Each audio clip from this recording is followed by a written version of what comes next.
Driving by myself, I can only rely on drone to see the route. Keep drone on the right front side.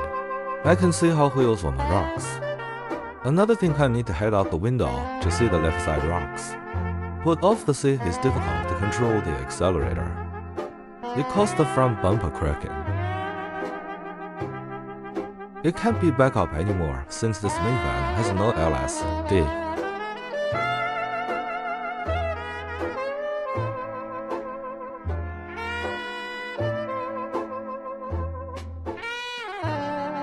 Finally on the rock.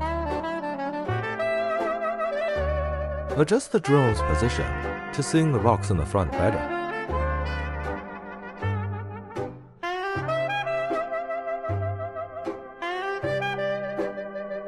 Front wheels landed, rear wheels bent.